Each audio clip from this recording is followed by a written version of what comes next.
The Center for Educational Media and the College of Education at Middle Tennessee State University are proud to offer professional development to K-12 educators in Tennessee through our online video library.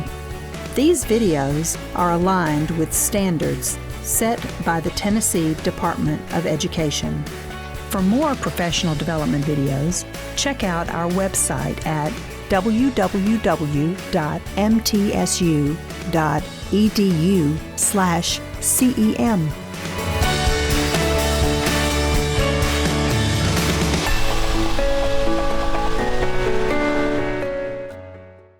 Welcome to the 2023 Cross Collaborative, coming to you from the College of Education at Middle Tennessee State University.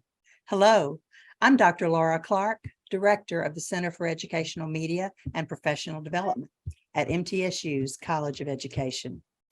For those joining us for the first time today, the Cross Collaborative is part of the larger professional development initiative known as the PK-12 Collaborative at MTSU, originating here in the Center for Educational Media since 2017. The PK-12 Collaborative has three programs: the ELL Collaborative, the School Counselors Collaborative, and our newest one, the SPED Collaborative. And the Cross Collaborative brings all three together to offer teachers a chance to hear educators discuss how they collaborate to serve children in our schools whose needs lie in more than one of these areas. For example, a child with special needs may also have a need for support from the school counselors or school psychologists because of mental health issues. Or a newly enrolled English learner may need support from a school counselor due to recently experienced trauma. These and other similar scenarios may be addressed through the cross-collaborative sessions. Today, we have two panels. We have a panel of educators from Murfreesboro City Schools to discuss how they work to identify and serve multilingual learners with disabilities. So now let's welcome our first presenters. Dr. Brasher and Ms. Mosley, will you please join us on screen? Good morning. Dr. Casey Brasher is a school psychologist in Murfreesboro City Schools, and Ms. Ariel Mosley coordinates the district's support of English learners as the ELD specialist in Murfreesboro City Schools. We welcome both of you today and look forward to hearing your innovative ideas about supporting English learners who have disabilities. This topic has been requested by quite a few teachers over the last few years, and I know your session will be helpful to them. I think I'm going to get us started. So I'm excited to get us started today at the Collaborative Conference. Ms. Mosley and I are kind of anxious and nervous a little bit to share our experiences in Murfreesboro City Schools with collaborating and problem solving to better serve and support our multilingual learners. And so you may hear me use that terminology, ML students. I know that I've been around for a little while, and I know there's been a lot of change with terminology. And so when we're referring to the students, ML students or multilingual learners is the vocabulary that we intend to use today. And what we're sharing with you is still a work in progress. So we are still learning and kind of growing and working on implementing some of the things that we're going to talk with you today about in our district. So still a work in progress. I know we have people joining us from several different districts and from some other states. So welcome. So Murfreesboro City Schools, Murfreesboro is south of Nashville. So we are not as urban of a district as Metro, our cohort that we'll be sharing this afternoon. But Murfreesboro has grown quite a bit. So we do have very large schools.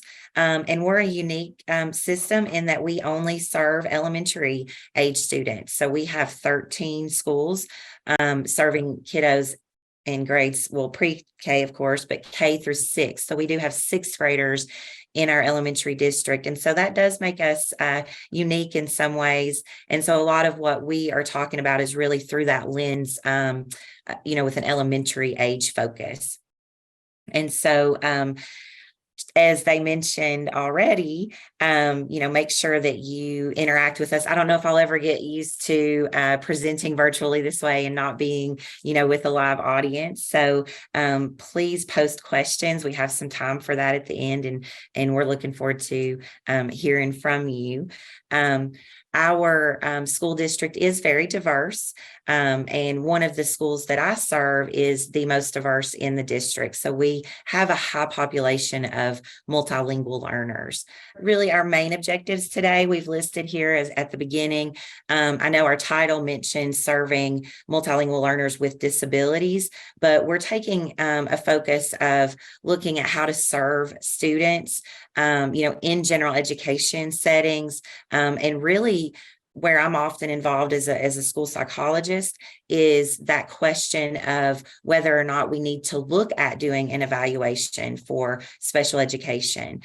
So we hope to share some practical procedures for really looking at is this just a language difference, or is it more of a concern or a disability? We know that students who are developing more than one language, they develop differently than our monolingual students. We're hoping that we can help you guys as educators select appropriate strategies for teaching and learning, both, like I said, in the general education and the special education settings. And then again, looking at if we need to move to an evaluation, if that's appropriate. There's a lot of kind of myths and opinions surrounding this.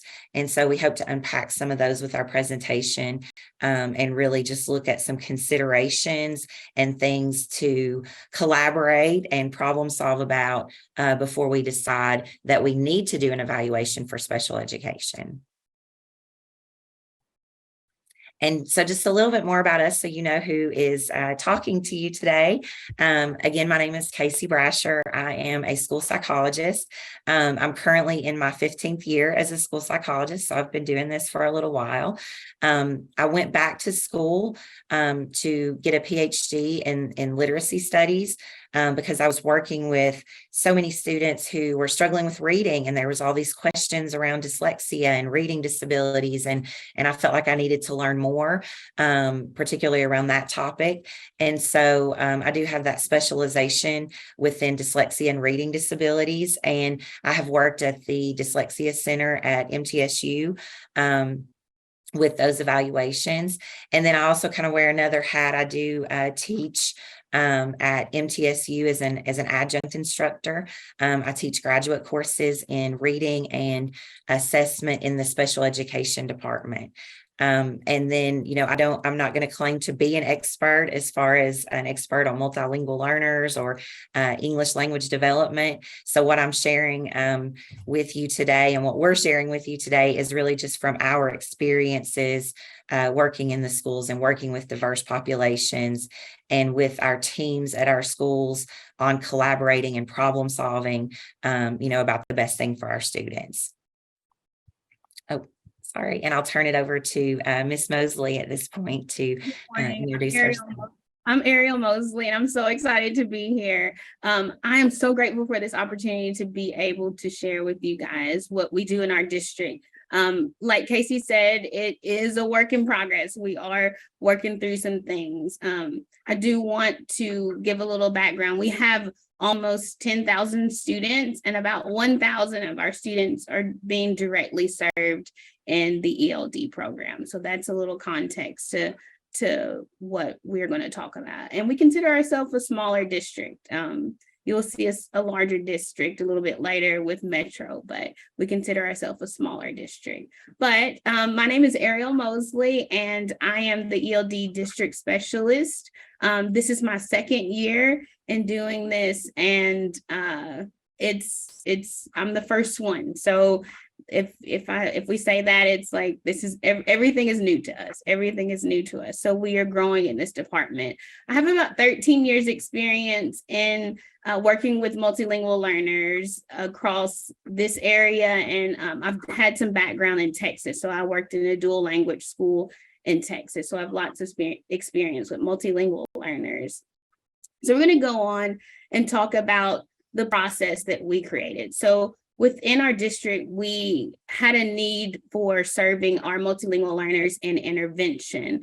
A challenge is that our multilingual learners also receive their English language development instruction during that time. So it may be unique to us, and I don't know what other districts are doing, but we had that dilemma. So we had to do some unique and creative scheduling to make sure our kids were able to receive intervention. So that's where we started with the process, is looking at our MTSS or our RTI structures for our multilingual learners. I want to preface that and really talk about the difference between our monolingual learners and our bilingual learners. Our bilingual learners or multilingual learners are processing a lot more information in 2 languages. So there is a difference. And we don't want to say there's a one size fits all for our students, because we know that our multilingual learners are unique learners. Their receptive and their productive language is being challenged at the same time. So they're having to hear the English language and they're having to speak that language and process that language. So there's a lot of neuro processing going on and connections that are having to be made, which is different from our monolingual learners, because the dominant language is English and they're hearing that all the time. And that's an advantage that they have. Another thing we want to think about is that our multilingual learners are getting their classroom management or directions in English, and they're also having to understand the content and read and write in the English language, which is like twofold. They're having to do so much, so it's already just stacking on them. And then finally, we have to look at the programs and the assessments that we use.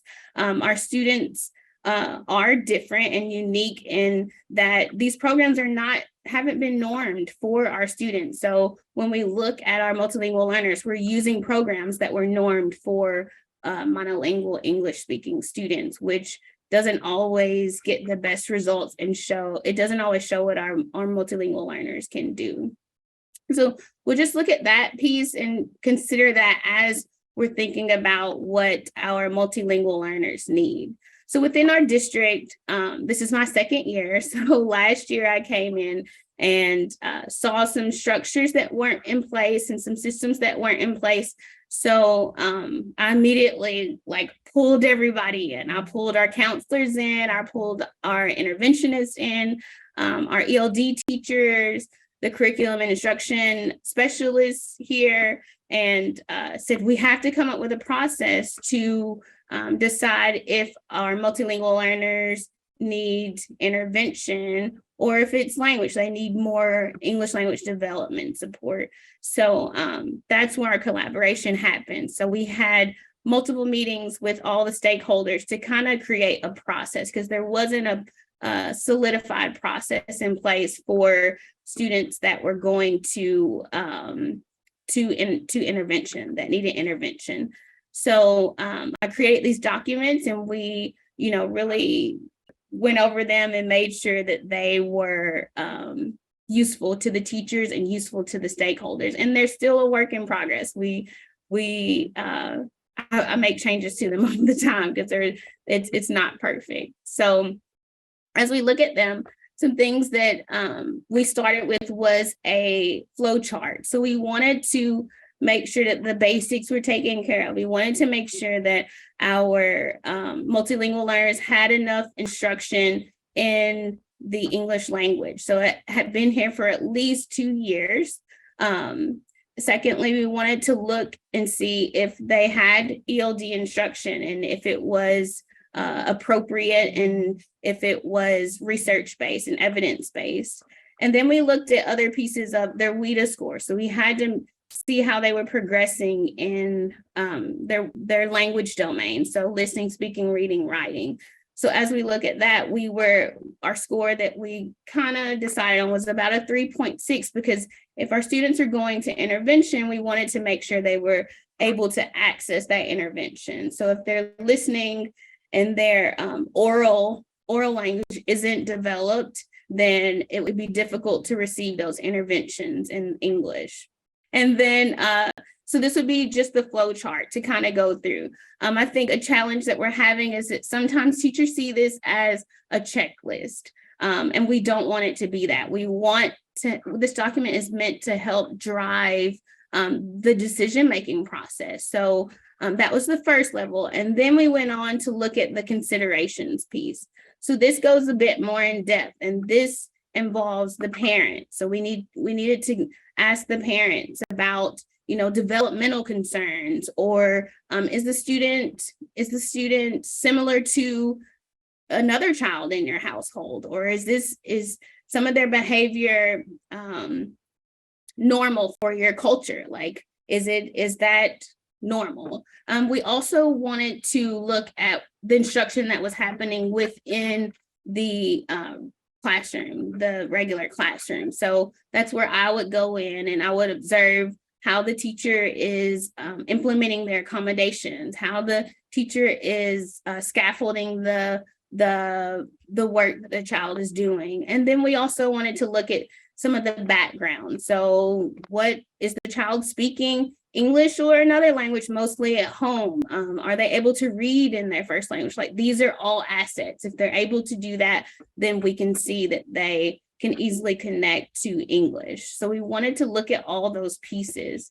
And we'll go a little bit more in depth on this next slide about the considerations, because I think it's important. The considerations are important because if we don't think about this learner as a unique learner and all the assets they're bringing and all their experiences, which are unique experiences, then sometimes we can miss things. We can miss things and not make the best decision about our students. So we look at that language of instruction. We're looking at those culturally responsive practices. Like, is the teacher bringing in pieces of the child within the curriculum? Does the child see themselves in the curriculum, or is it isolated? We're looking at grouping. We're looking at how the teacher puts the kid with another child. Like, how are they grouping within the classroom? The modeling, is the teacher showing the child how to do stuff before they complete a task? And then we're looking at if the teacher's bridging the child's background and their experiences to the curriculum. Once again, that's those culturally responsive practices. And then we're looking at prior schooling. So I think all of our students have had some interrupted education through COVID, but some of our kids have not had formal education, our SLIFE students. And we want to look at that and consider that. And then we're looking at the instructional model. So what previous schooling have our students had that has helped them as dual language schools, wonderful schools to come from. If they've been part of that, that is also an asset for them. So we want to look at all those previous schooling experiences. And then we're looking at the developmental background. So this is from the parents. So we're asking questions on, okay, has the student had any medical concerns? Are they able to follow 1 to 2 step directions? What do they do at home? What are things that they like at home? So we're really looking at pieces from their home life and their developmental background. And of course, we're considering that trauma, any trauma that's happened, because that can affect our students' growth. And then the culture, we're looking at the structures within the home. We're looking at, the responsibilities that the child is given and the parent. And then you'll see the beliefs about education clearly from the parents. And I like this part because it also helps us support those parents. So when they do open up and say, we're struggling with this, you can make those connections and support parents with any resources they need. The next 2 pieces of the document are the quantitative data. So we're looking at their WIDA scores. We're looking at all of the diagnostics and the benchmarks that the child has completed. So we're putting that all on one page so we can have an aerial view of how the child is performing on in a quantitative way. And then finally, we go and we make that decision. So our hope is that this document is used at a school support team meeting, and that all of the information has been compiled. So then when you come to that school support team meeting, you can make an informed decision on if the child should move on to an intervention, or should they get more of ELD services, or both. Like, they may need both. So this helps the team make an informed decision about what the student needs. Some challenges that we've had with this document is that it is new to our district. So I don't know if people see it as a checklist, and we keep saying it's not a checklist, it's a guidance. I call it a guidance document. So it helps guide those decisions. And what we've seen is sometimes it's getting passed around from person to person. And when the decision isn't made in a collaborative way. But that's the hope of this document, is to bring everyone together to be able to collaborate with this document and to make an informed decision about the multilingual learner. If it's okay, I can add in just briefly here. That is exactly the case. I think sometimes when we come up with a new form, or, it's kind of viewed as like, okay, we've got to do this. This is just a checklist thing. And we certainly were having some issues with, the ELD teacher filling out a part of it, and then the classroom teacher filling out a part of it.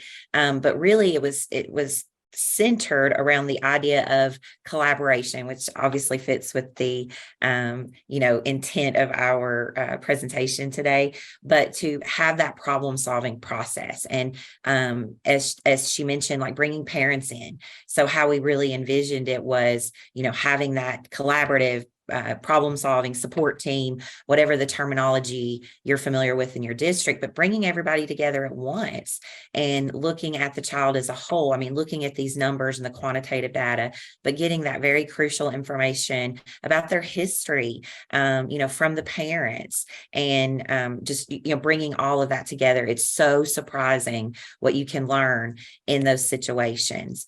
In one of the problem solving meetings I had where we were kind of working through some of this, we found out that a student who had been placed in 5th grade had actually only had 1 year of schooling, in their home language, in their country.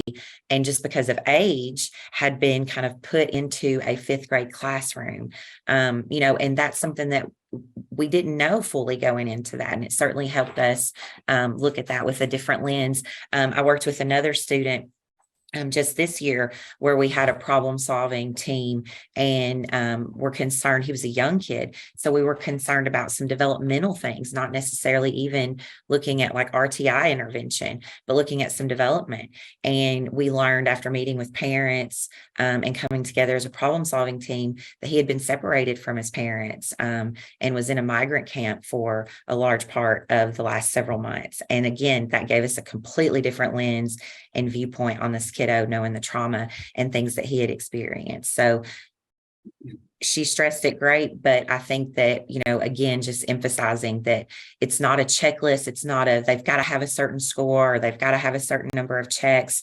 It's really about bringing people together to problem solve and to collaborate, and look at what's best for the kiddo. So, in doing that, we are going to move towards collaborating, and how we have collaborated to make informed decisions about our students' needs. So in this process, like we said before, we've had some challenges, but our vision was to make sure that we are supporting our student first and foremost, but supporting the classroom teacher with strategies. So that's where I would go in, or the ELD teacher would go in and give those immediate supports right then and there. So after these meetings or after these discussions, you're able to see, okay, this teacher is struggling with scaffolding. Like, how can I support her with that? Or she's not using visuals, or it's the wait time. She's not giving that wait time that our students need. So going in and directly supporting our classroom teachers with the supports they need, our ELD strategies. And then we're looking at making sure that we're identifying and supporting the student in all the language domains, making sure they have that support there, and then bringing in our other specialists, because I mean, I'll tell you, I don't know everything. I do not know everything. And it's so good that when we come together, we're able to hear information from other stakeholders, like behavior, vision.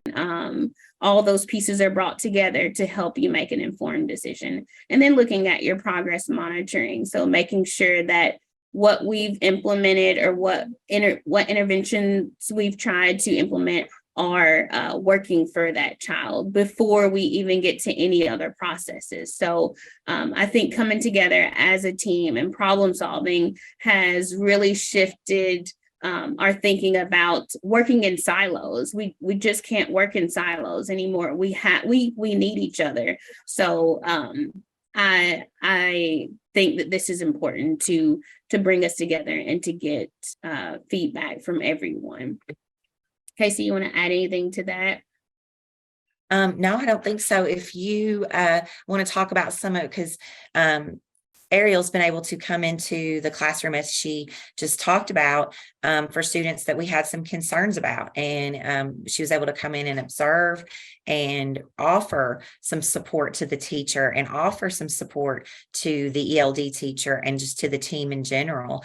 So I didn't know if you had a few examples, not to put you on the spot, but some things that you've shared, because I think that you've had a lot of really creative ideas beyond just what we've, like I know you mentioned the visual strategies and just some of the things that we've kind of heard and some of those first line things that we know to put in place. But if you want to speak to some of those that you've helped our students with. Yes, so we have lots of unique situations. I can think of a child that I came to observe. So when I come in, I just come in and observe the child. Sometimes I'll work with them one-on-one, or I'll work with their small group. But the first and foremost thing that I'm looking for are the things that they can do, not the things that they're struggling with or the challenges that they have. So I'm writing down things like, the child is listening for 5 to 10 minutes. The child is talking to his partner in complete sentences. So every little thing that I can see that the child can do, I'm writing down those things, because I know that if we can look at what students can do, we can build off of that. So I come in, observe the child, spend some time with them, and then I go back and I sent an email to all stakeholders to say what exactly I saw that they could do. And then I give a few strategies for the teacher. These are some things you can do, or I'll go back in and sometimes work with the teacher and give some strategies that they could do. But I think the most important thing is really shifting the teacher's thinking and making her think about, oh, wow, look at all the things they can do before they look at the challenges. Because, that teacher has 20 other children in the class,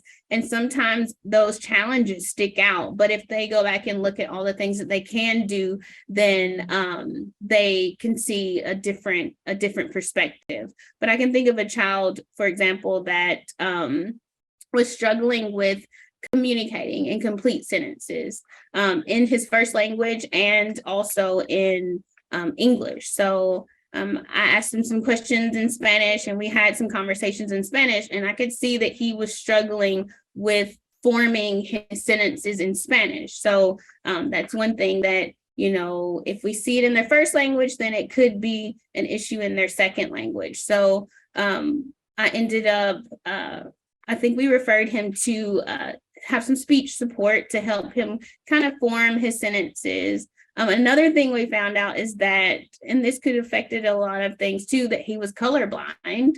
So in going in, observing the child, getting all the information together, because he had glasses, and I had asked them to look at his vision report to make sure that, just check his vision and see how he sees things.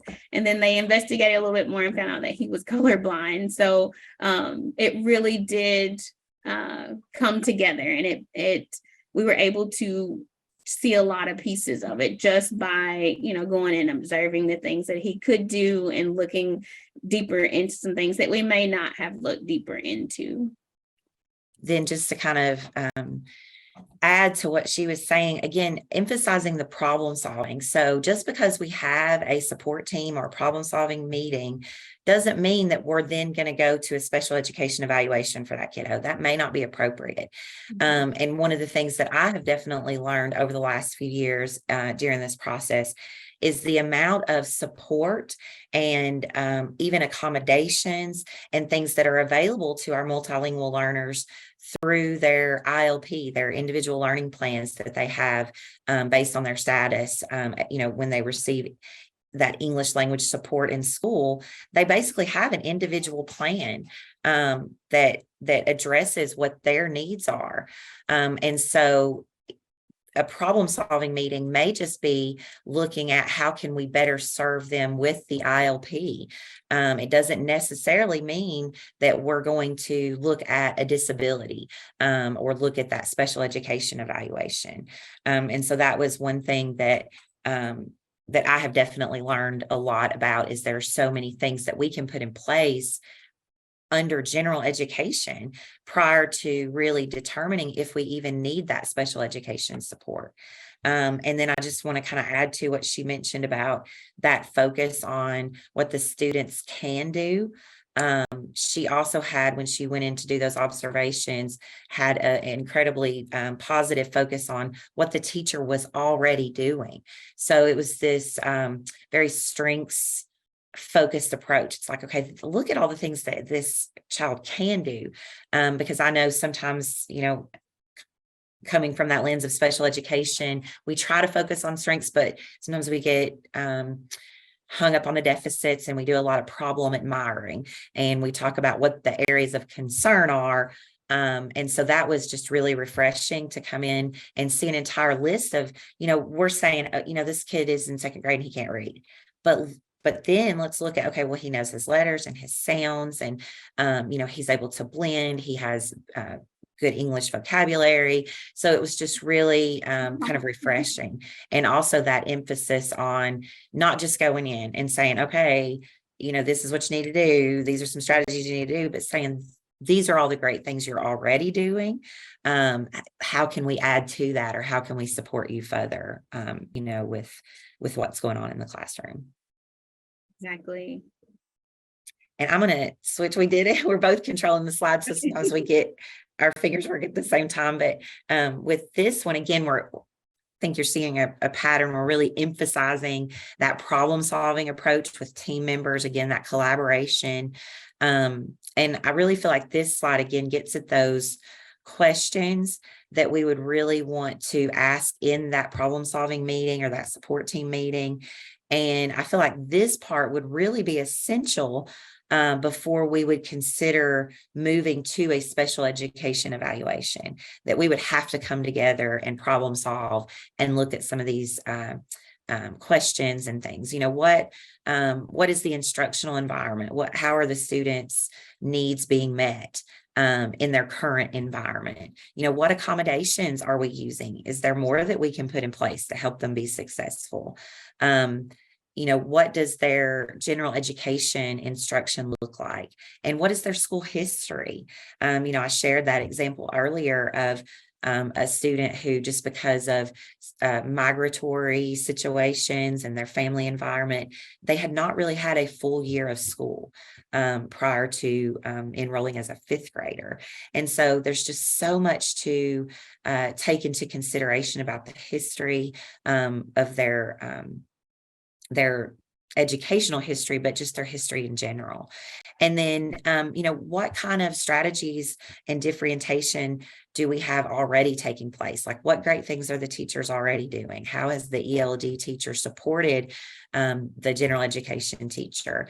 And again, sometimes it just takes everybody coming together and looking at it and problem solving and, relying on each other for input and guidance about strategies, because we're not all experts in every field. And I think our multilingual learners really present sometimes a unique challenge with, serving them the best that we can. But I feel like this slide is really kind of the segue into, if we are going to consider whether it's a disability and that we need to look at a special education evaluation for a student who is, a multilingual learner, then there has to be this problem solving component. And what I think one of the strengths about what Ariel's helped put in place, or we're still working on putting in place in Murfreesboro City, is that, if a student is in a multilingual learner is in tier 3 intervention, and they're not responding to that intervention, and we're coming together as a data team or a problem solving team to look at their progress to intervention, then I know that this collaboration and this problem solving has really already, a lot of it has already occurred prior to their attendance in that intervention. And so, we're able to then really focus on their response to the intervention and how they're doing, because we know that these other things have been considered.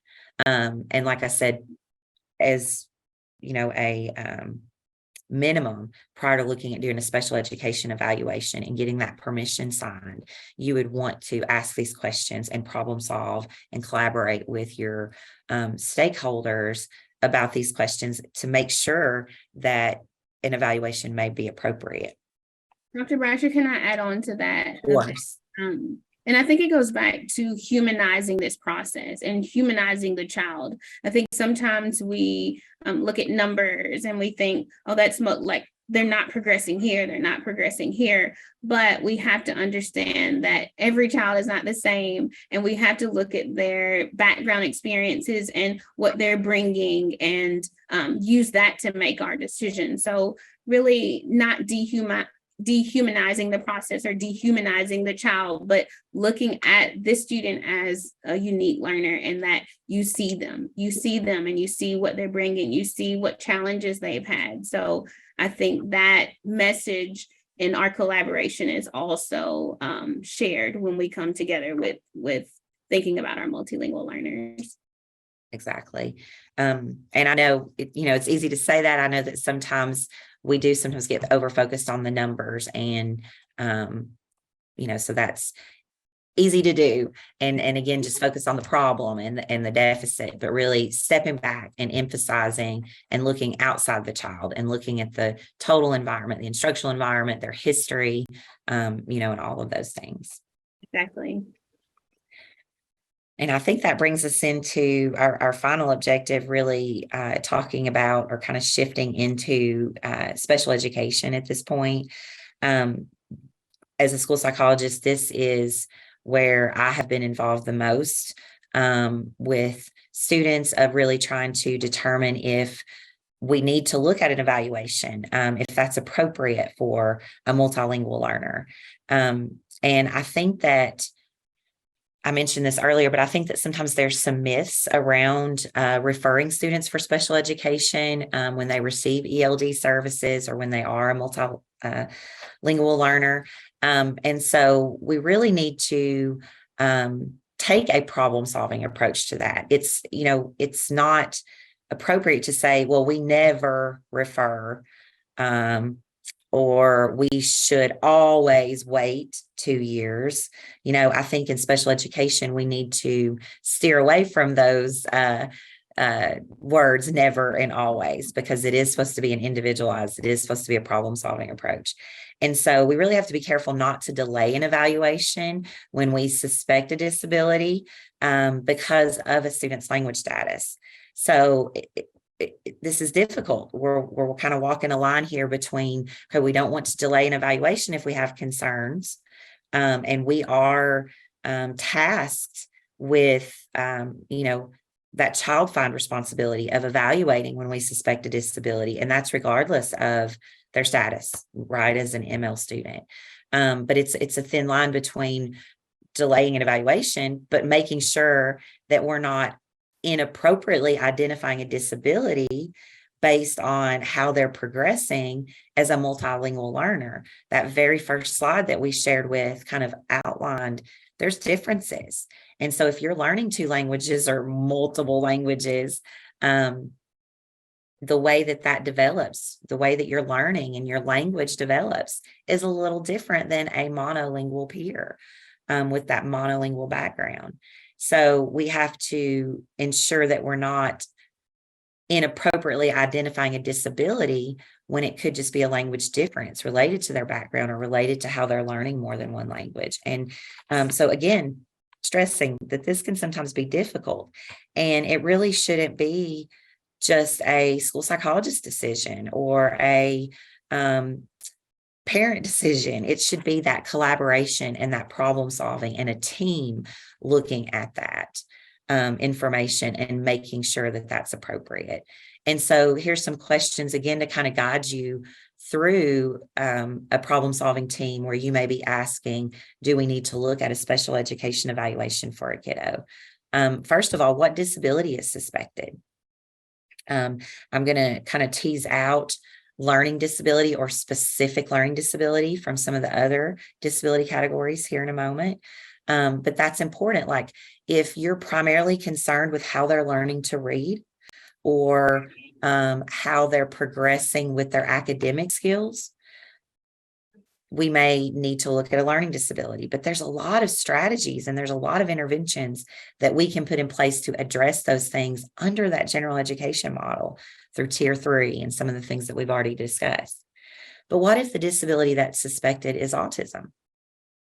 Or what if, again, with younger students, you're suspecting global developmental delays? Or if there is possibly a medical condition that is an area of concern. And so again, starting with that first question, what disability is suspected? There's going to be possibly different procedures. There's going to be different questions that you would want to address and go through based on that.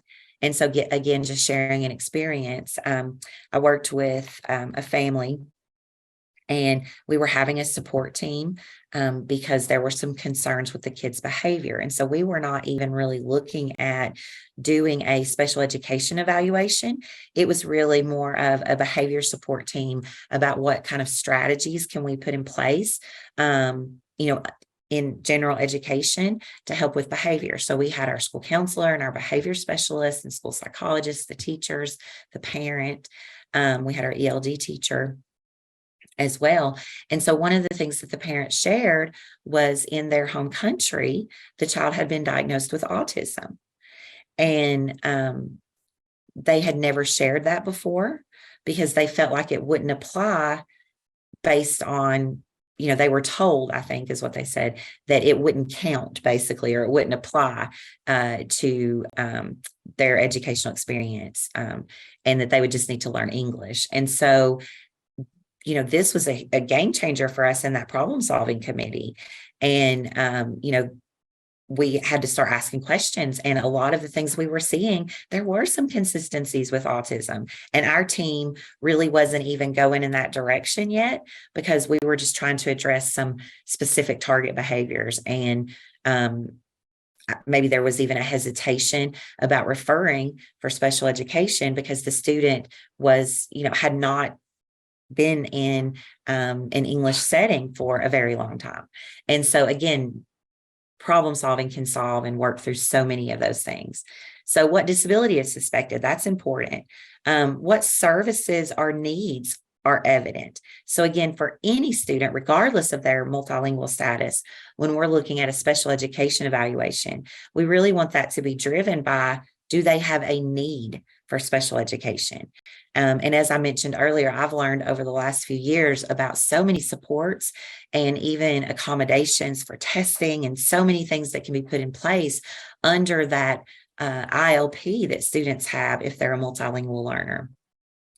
Tier 3 interventions and supports for reading and for math are very intensive. And those are in general education. So there's a lot that we can do under general education. So for me, if we're looking at special education, what is it that special education is going to offer above and beyond what they already have? Is there truly a need? And again, if you're looking at a disability and you're looking at, yes, there's a need, then that's going to help drive your process if you need to move forward to look at a disability. Another thing that really you have to consider, you can't get away from if you're looking at a special education evaluation, is consideration of what methods you're going to use to evaluate. What tests are you going to use? And we have, an issue with a lot of our tests. The norms may not be appropriate for multilingual learners. If we try to maybe use an interpreter, because not all of your school psychologists are, bilingual. And so if you are bringing in an interpreter to help with the assessment, that changes the way that it's administered. And again, the norms may not be as applicable. So, if you're at that situation where you feel like an evaluation is appropriate, part of that problem solving process is really talking about what tests are we going to use? What tests are going to be appropriate to measure what we're concerned about? And then again, just that multidisciplinary approach about looking at all of these other factors that need to be explored, their previous educational experiences. You want to look at the assessments you already have. What are their benchmark scores? What are their WIDA assessments? Have they had any evaluations from previous schools or, outside evaluations privately? Parent input is so critical. Teacher input, obviously. And then again, that medical history. I worked with a student, again, it was this year, where when we did our school-wide screening, he failed the vision screening. And when parents followed up with, and there were developmental concerns, there were some behavior concerns. It was, again, a younger student. Parent followed up because of the failed vision screen, and the doctor identified a film over the eye and recommended that they actually go to an ophthalmologist. I believe I'm saying my specialist names correctly. And this student had a very rare impairment of their vision. So we were able to involve our vision specialist in our district. And, at this point, it was more than just looking at a multilingual learner. We're looking at specific strategies to support with vision, which, as you know, we usually rely on visual strategies when there's, for multilingual learners. But for this student, that wasn't necessarily going to be that helpful because there was also a vision impairment. And so all of these things are usually revealed through that collaboration and that support team and that problem solving process that we encourage. So again, when we're looking at special education, Tennessee is a little different. We added a few categories specifically for Tennessee. So those of you who are here in Tennessee are probably familiar with that. But there are 13 federal categories of disabilities. And when we're looking at all categories and just this overall referral process, the majority of states, including Tennessee, we actually under-identify multilingual learners for disabilities. Disability rates should be comparable to the general population. And I think because of that myth or that misconception that we shouldn't refer students to special education, we put all these stipulations and these guidelines about has to be 2 years, or they have to have a certain score on WIDA, or, they have to have been in the country for a certain amount of time. All of those things are important to consider. But again, it's not a checklist of like, you have to have this, this, and this before we refer. It's about bringing all of that information together and problem solving. So, I think that there's also this perception that we over refer or that we over identify our multilingual learners. And Tennessee has a 2% identification rate. And we look at 8% or lower as being an under identification. And again, that's for all 13 federal disability categories. So the one that we maybe have a little bit of a problem with is this category of specific learning disability. And so for those of you familiar with special education, you're probably aware of the fact that this category, the SLD category, makes up around half. I mean, it's might be a little less than that in some districts or some states, but by far SLD is the largest category. So the majority of students who have IEPs and receive special education services, both in our state and federally across states, most likely within our individual districts, they're going to be under this specific learning disability category. That was one of the things that the multi-tiered support systems, our RTI approaches, those things were really put in place to help mitigate that, to try to serve students that may have learning problems in general education before we have to look at an SLD designation or determination for them. So this is where we tend to over-identify. So for the most part, when we're looking at identifying or evaluating multilingual students, it's based on these academic differences, or we're concerned with how they're learning. So as 50% of ML students with a disability. So again, we under-identify overall, but the majority of students who have an IEP, who are multilingual learners, are under this SLD category. And so this tends to be where we over-identify. Now, of course, there's different state policies, there's different procedures, district to district, sometimes even school to school, that can contribute to a wide range in these identification rates. But I think that knowing this, again, gives credibility and strength to the process that we're trying to put in place prior to considering a student moving into that tier 3 intervention. And through that process, if you looked at the flow chart, it mentioned, if these things are considered and appropriate, the student may be a good candidate for tier 3. And for me, that problem solving team would look like, if your primary concerns are academic and they're things that we can address with possible intervention, then we would want to move that student into tier 3. And just like any student, just like our monolingual peers, make changes to that intervention, adjust that for their needs, monitor their progress, give them some time to make some growth, and then closely evaluate that growth. So at that point, if we've initiated that collaborative problem solving on the front end of them going to intervention, then at that point, we're just looking at their intervention data like we would another student. We may implement more strategies, or, there may be some considerations there, but we're going to be looking at how they respond to that intervention. But also at that problem solving process, if it comes up that vision is a concern, if autism is mentioned, if there are developmental concerns, or maybe significant cognitive concerns, if there is a medical diagnosis or a medical disability, then the team can take that into consideration and again, possibly look at, do we need to look at another disability area besides a learning disability? If we think that we're mostly concerned with the learning, then let's add another layer of support to them, to what they've already been getting with their ELD services, with their accommodations in the classroom, and add that tier 3 academic support for them.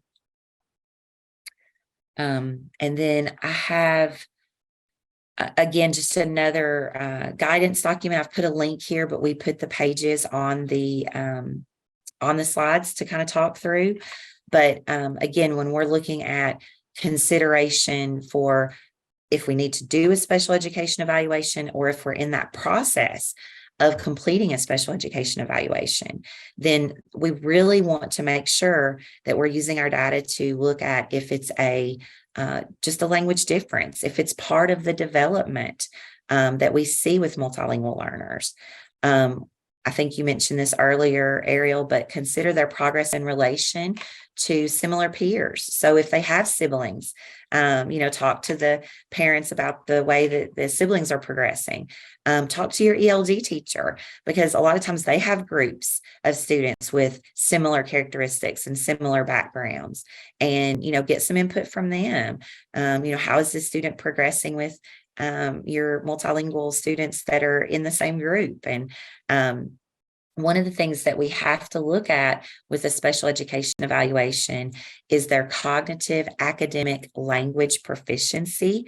You'll often hear the acronym CALP. So there's BICS and CALP, which is basic interpersonal communication skills. And then the next level, right, that academic language. That could be a whole session in and of itself.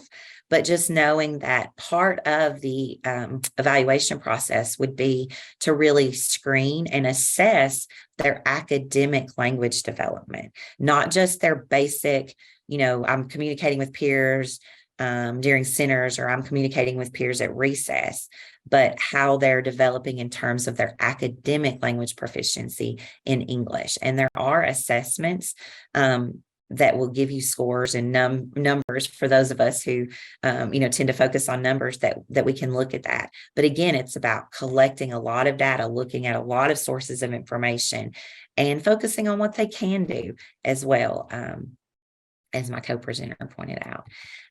So this is the document that link referenced earlier. And again, this was not created in Murfreesboro City Schools. This is one I actually found online from a school district that had shared it.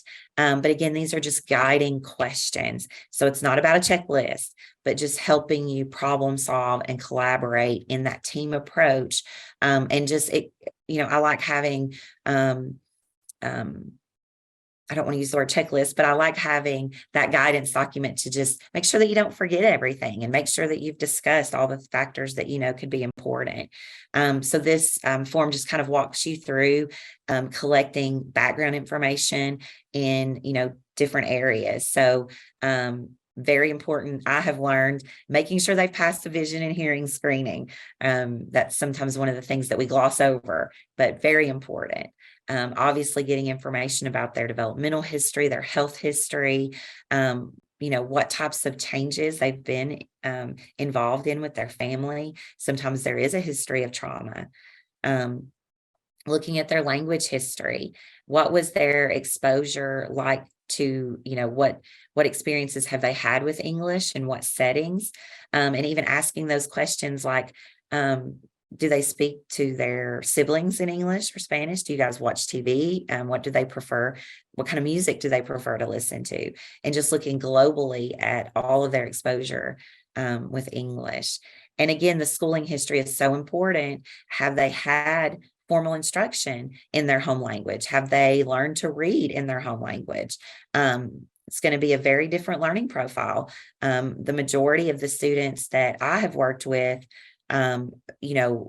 have not had any schooling experience in their home language, but there are definitely a variety of situations and things to consider.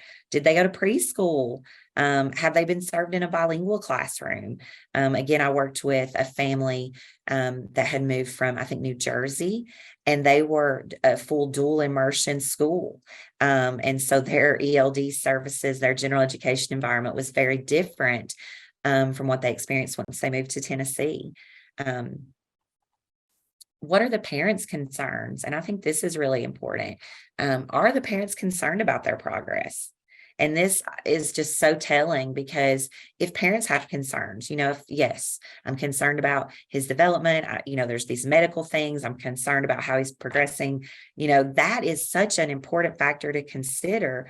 A lot of times when we have these concerns with how they're learning to read English, and that's really our primary concern, and we get with parents and they're like, no, I don't have any concerns. They're fine. I don't have any behavior concerns. That really is a very important piece of information to consider, I think. And so again, just looking outside the child, not just immediately thinking, and I think this applies for all of our students and all of our learners, but not just immediately going to whether there is a disability. So again, their learning environment, what accommodations are in place? Is there more that we can put in place to help them be successful? What does their ELD services look like? Have they received targeted interventions already? What's their progress to those interventions? Have different methods been tried? Different strategies been tried? And then again, we want to look inside the child. And I thought this was really telling. If we're seeing that they're growing 1 year for each year that they've received instruction in English. And so my example with the 5th grader, like, yes, after his 5th grade year, he was on a 1st grade level. He grew a year. That's something to celebrate. And so what is their progress compared to, children with similar situations and similar exposures to English? And then it's just putting all this information together. Again, if there is slower acquisition of English, if you see that there is apparent concern that they are developing differently than siblings, in spite of multiple accommodations and interventions, they're still really struggling and not evidencing the growth that we would expect them to make. And I'm kind of a visual person and quantitative person. So I like this one with just how do we decide, at that problem solving team. So if there's more evidence to consider if there's a learning disability, or if there's more evidence to look at, maybe we just need to do more differentiation and more support in the general education environment. And then lastly, I have just a few indicators of a possible disability. So again, things, if you're at the problem solving team where you're trying to decide if it's a disability or just a language difference, and if we need to look at an evaluation. So one of the things that we often see as a referral concern is comprehension. They're listening. So if there's consistent confusion in both languages, and this is where interviewing parents and really examining their language background and all their opportunities to use both their home language and their in English. And if they consistently take longer to respond, and again, in both languages, because we know one of the things we see with multilingual learners is they do require typically more wait time. For phonemic awareness. So a big one that I have been involved with is, how can we identify dyslexia in our multilingual learners? So again, if we have looked at all these factors, we have decided that they are a good candidate for our interventions, and then we're going to put them in those interventions that we know are successful for characteristics of dyslexia, just like we would our monolingual students. And we're going to consistently monitor their progress.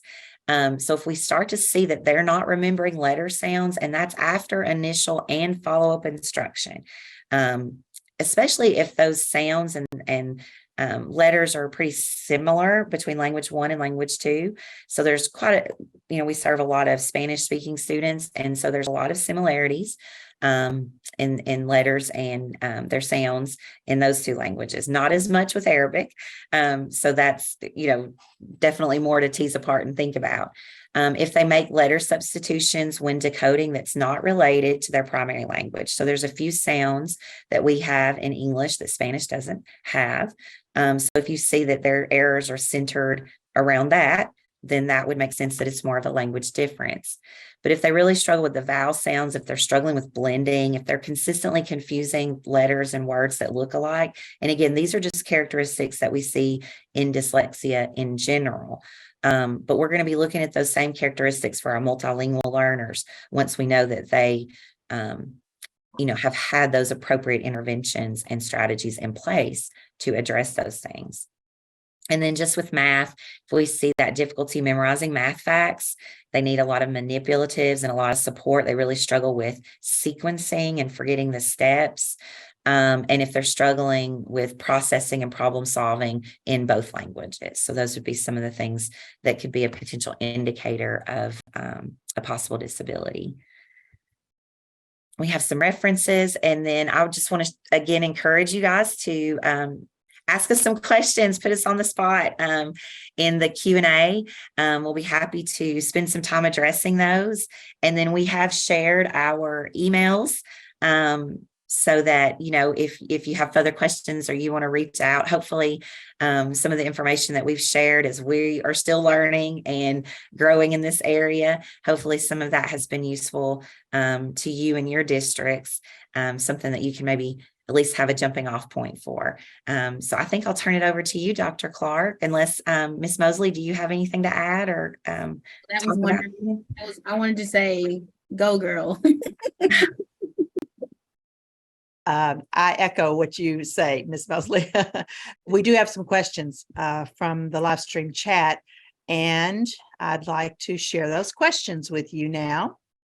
But a couple of questions are asking specifically, how can they get the documents? The documents, one for identifying multilingual learners, and the documents in the PowerPoint. So there were, more than one place. So presenters, how could viewers receive these documents? I'll speak just briefly. The one that I shared at the end, the link that's in the PowerPoint, is the PowerPoint shared with them, Dr. Clark? The PowerPoints are posted on our website. Viewers, you can go to our website under Educator Resources, and the PowerPoints are there. So the last form that I shared that was not specific to Murfreesboro City Schools, there's a link embedded in the PowerPoint, and that should take you directly to that resource. Okay. All right. And as for the other document, if they email me directly, then I can share that with them. Okay, that's great. Thank you for that. Okay, let's get to some other questions here. What resources do you implement and analyze when progress monitoring a student's English language development? Dr. Brasher, we could speak to what the teachers are using in their classroom. For us, we can use the WIDA model. The WIDA model is a component of WIDA Access that we can use to monitor their listening, speaking, reading, writing. As for their academic progress, we use other measures. Dr. Brasher, could you share? Sure. And I was going to say the individual learning plan, or the ILP, is a great resource. And again, I'm kind of newer to learning about this. And so anytime a student is brought up to me, that's a multilingual learner, I talk with my ELD teacher and get a copy of their ILP. There is so much rich information in there, and it really does spell out specifically, not just because when I see the WIDA score 3.6 or those numbers, it's not always meaningful. But the ILP really addresses, okay, this is what they had mastered. This is what they were kind of their instructional level, and this is next steps.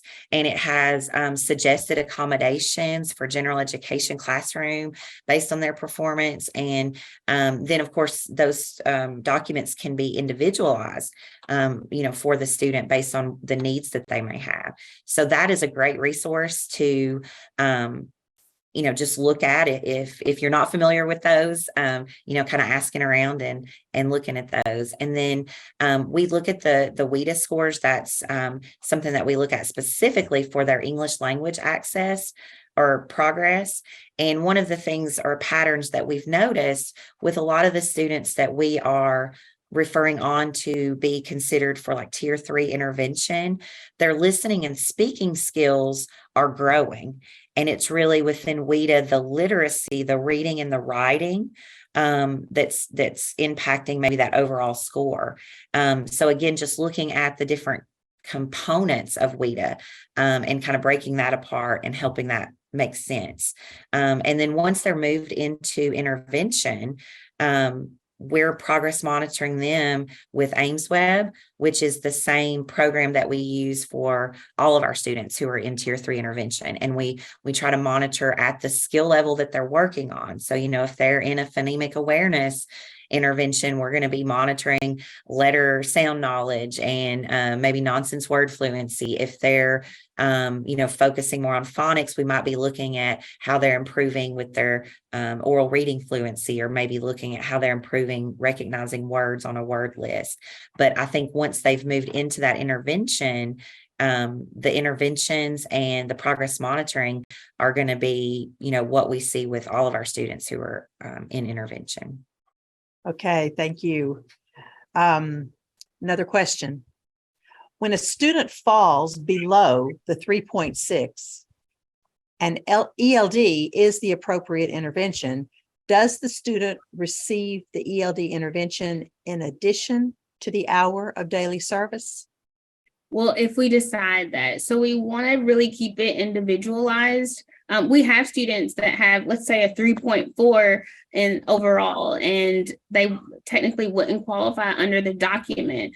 But again, we want to move back to looking at the qualitative data and really looking at all the pieces. So yes, sometimes they get both. It's just some creative scheduling we have to do to get both. So we may have to move them to a different group with our ELD teacher, or the interventionist may have to pull them at a different time with another group. So we just are really focused on meeting the needs of what that child needs, because we wouldn't have tons of kids who need that creative scheduling. We just usually have just a few that need that creative scheduling, and we really work it out so that they can get both. And it does get creative.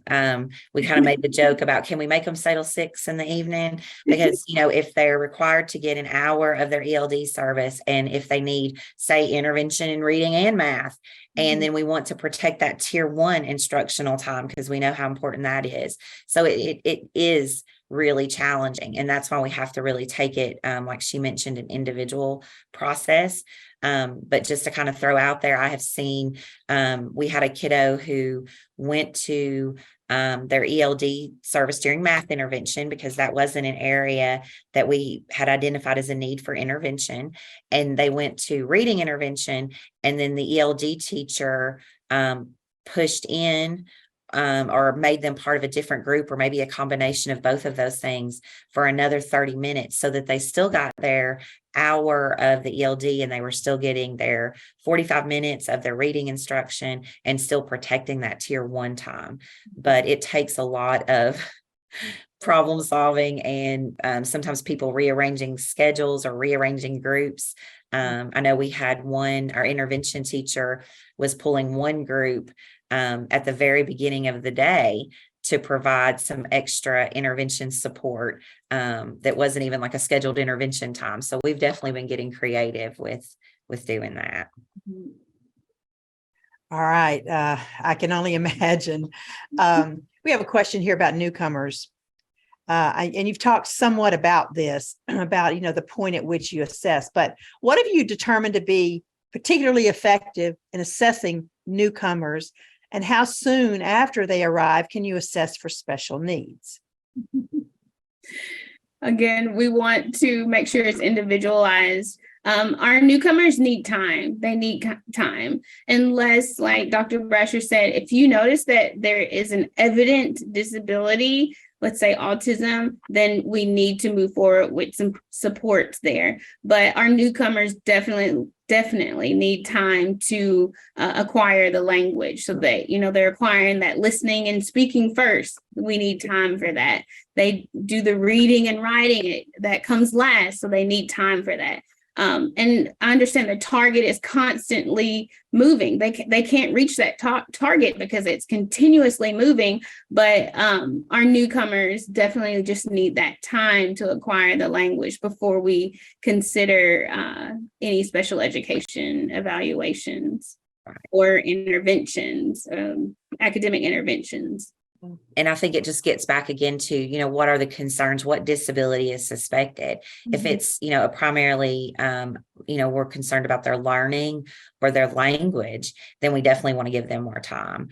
If there are more global or medical concerns, then that's something that we would maybe want to have a problem-solving team right away and address. And again, it doesn't mean that we're going to go immediately to evaluate or identify disability, but just to help us problem solve. And I've had a situation where that was appropriate. There was some medical issues, there was an evident disability, and even though the student was new to the school, new to an English environment, the team felt it was appropriate to go ahead and look at some developmental testing. Like I said, the concerns were not just learning letters or learning to read. It was centered around more global concerns. And I want to add to that. I'm sorry. I actually had a case just yesterday where we've had a student who has been here for 3 years. They came in second grade, kind of during the pandemic, and then now they're in 5th grade and they're still considered a newcomer. So I sat with a team yesterday and we just kind of analyzed his experiences and talked about, how do we support this guy, like little guy? He's in 5th grade now and he's not progressing academically. He's not even speaking. So what do we do? So they were suspecting like he may need some evaluations and some interventions put in place. But then we analyzed and we saw that Spanish wasn't his first language. Quiche was his first language, which is an indigenous language in Guatemala. So he's learning 3 languages at once. And if we look at Quiche, it's not a lot of rich language. So it may be commands and like just basic registers that have to do with that small area, like agricultural language. So if you look at languages and how students develop languages, you have to think about what is their first language. Is it a rich language? Does it have a lot of registers with it before we decide on, okay, something's wrong? So we decided that, he needs more. We need to make sure that his dad is promoting Quiche and making sure that he's speaking in complete sentences in Quiche. And then his dad is also learning Spanish too. So they're learning that at the same time. And then we'll move into English. But this child is unique in that he needs more time to really try to build a strong language because he doesn't have that strong foundation. So before we move on to special education evaluations, we want to build that rich language for him that he doesn't have initially. So considering everything, we have to consider everything. Ms. Mosley, clearly, some of the cultural characteristics of Quiche, and that is very helpful in how you respond to this child. Do you know, for those educators who are not well versed in various languages, are there any resources that they can go to learn things like that? Is it talking to people? Are there any resources that have brought together cultural characteristics of languages to consider with children? Are there? No, I don't have any direct resources. I think I spend a lot of time with families when I don't know much about them. So like we have a huge Korean population. I had to spend a lot of time with the families to get to understand them. Lots of research online, just looking up things on Googling really helps me a lot. But we need one, right? We need some resources, but it's lots of research that I try to do to really get to know our students that we're serving. Yes. Impressive. Another question. Some teachers are ready to do this and some are more hesitant to get on board with collaborating and maybe having a new lens on working with children who are English learners. How do you bring teachers on board if they are hesitant? I think that having the support, like the administrative support and just the school support.